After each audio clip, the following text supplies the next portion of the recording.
Hello my friends, AmyR here with Prairie Paper and Ink with a very traditional Christmas card. I pulled out the Honeybee Stamps Saint Nick stamp set. This one was actually a request of mine when they were planning their holiday release. And I was like, excuse me? We need a proper sort of vintage looking Santa Claus, you know, very holly jolly. And they fulfilled my request. So I needed to make a point of actually using him. He keeps selling out with good reason because, like, look at him. Seriously. And I love that they made him huge. This image is big. It's fun. You would almost think it's kind of intimidating, like coloring wise, but honestly, so easy to color. So I stamped him onto Neenah Classic Crest, Solar White 80-pound cardstock.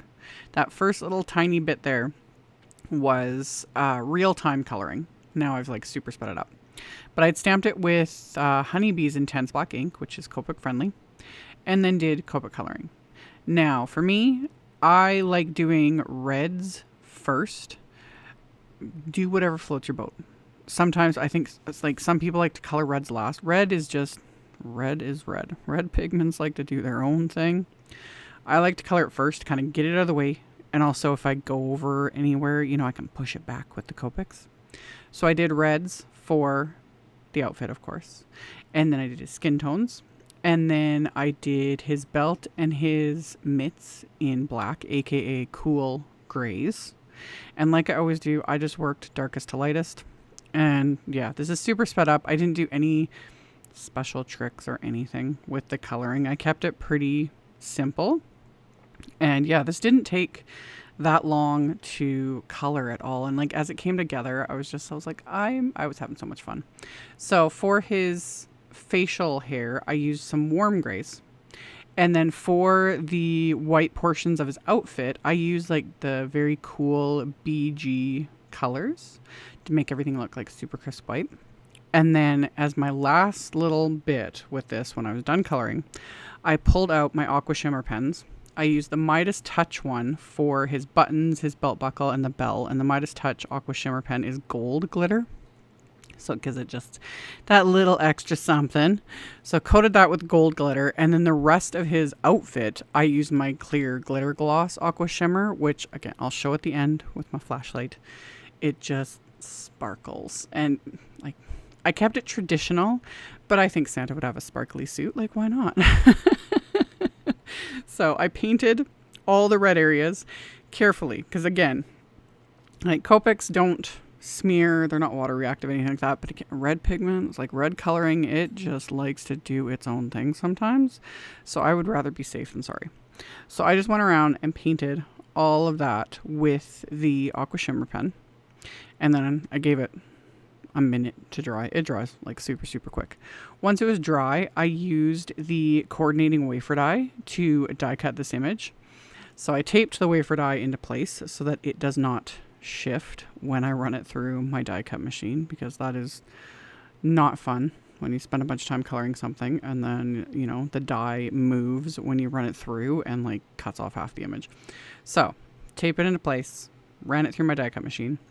Then I pulled out some gray cardstock and I'm using the Holly Jolly background stamp. So I'm going to remove Santa Claus from the MISTI. I'm going to use this great big background stamp in the gray cardstock. I have my MISTI sticky grid just in here. I'm going to peel off the backing because I specifically wanted to stamp this stamp so that the top left portion of it is like stamped, obviously. And then I should have used the anti-static powder tool before putting this onto the sticky mat, because you don't want to get anti-static powder all over your sticky mat. It will then defeat the purpose. So yeah, hindsight. Anyway, had everything lined up, anti-static power tool. I inked up this stamp with Honeybee's Brilliant White pigment ink. And yeah, I purposely lined it up because I wanted that here comes Santa Claus right along the top there where it's going to be kind of obvious. And there is actually a coordinating wafer die for this set. I mentioned it when I did the release and review for this release, but that's kind of the fun little extra with this background stamp is there's a bunch of little wafer dies, so you can actually die cut these sentiments. I didn't do that for this card. I just wanted the background. So after I'd stamped it with that white pigment ink, I coated this with Hero Art's White Satin Pearl embossing powder. And I was talking about this embossing powder in, I think, just my last video. And I've used it a few times recently. I've used it in past videos as well. It's very pretty. It just has this kind of pearlized shimmer to it. And I forgot how it looks on darker cardstock. This ended up looking like almost silvery, kind of metallic. It was just fun. I like I said, I forgot that it does this. So I melted this with my heat tool. So I've got this background, and I purposely went with the white satin pearl. Clear would have worked, or just white. I wanted it somewhat subtle because, you know, Santa is the star of the show. So I've got my background. I'm going to use my cloth just to remove any excess anti-static powder.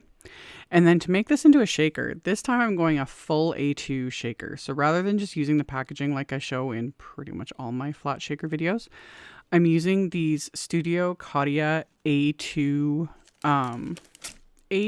shaker pockets. So they're already scored and ready to go.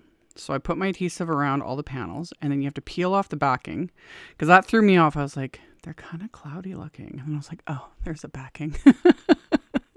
So yes, peel off the backing. It makes it clear and looks beautiful. So I peeled that off, and then I just flipped around that background, and I sealed 3 of the sides. I just used some Terrific tape to seal those sides down. And then I went to town filling this with shaker elements. You don't need to use this much, but you guys know I could have added 10 times more. I used 3 different mixes. I'm using gold foil discs, crystal discs, and gold fever discs from Studio Cottia, because why not? And they're all flat, so they don't take up like any space. And I just, yeah, why not? Go big or go home. So poured those in and then sealed up the final side. And I've got this shaker, and like this just was fast, like fast. Love. So after I did that, I decided to trim just the slightest bit off of the 2 edges here of my Santa Claus, just cause. And then I also fussy cut this one little corner. I could have left that as well, but decided, this will take me 3 seconds. Removed it. So after I did that, to adhere this to the front of this panel, I just used the same Terrific tape. This worked perfectly. And because this was so big, it was quick and easy to add the adhesive, peel off the backing, and then I'm going to pop this into place on the corner of this. So this will give you an idea how big this image is, because that shaker panel is A2 size, so 4 1/4 by 5 1/2. And Santa Claus just takes up the whole thing. Like, I love it. I love it. So adhered him into place. So I got my shaker and got my Santa Claus. Now I need to do my card base. So my card base is going to be a top folding A2 white note card. Put that into my MISTI, and I'm going to line Santa Claus up on there again, or Saint Nick as this set is called. Going to line him up, and I am going to ink him up with Simon's Flannel Positively Saturated ink. So just a nice light gray ink. So I'm going to stamp him with that. And again, it was satisfying, like pulling up the lid, and I was like, oh, it stamped perfectly. And I'm going to stamp a sentiment. I was going to use one of the other sentiments in the set for the front of the card, and then decided not to. I didn't want to add a sentiment to the front. Like, there's the sentiments on the background, and then the Santa Claus and the glitter and the shaker. And I was like, nope, it doesn't need a sentiment. This is good. On the inside, I stamped the Have a Holly Jolly Christmas, which I just loved. There's so many good sentiments in that set too. And then I'm going to use score tape to adhere this whole shaker panel. So I covered the whole back of this with score tape. Score tape does tear very easily, but I like using my scissors with these wider ones because I end up tearing it on like a weird angle, and then I have to fold it over. Just cut it with scissors. Anyway, folded my card shut, removed the adhesive. I'm going to stick this to the card base, and it covers right up. And then I'm going to pair this with one of Simon's Metallic Schoolhouse Red envelopes and call it a day. So here is my Santa Claus flat shaker with glitter. Oh, the glitter. Love. So you can see when the light hits it, it's all like glittery and fabulous. Like he is ready to go and he looks fabulous.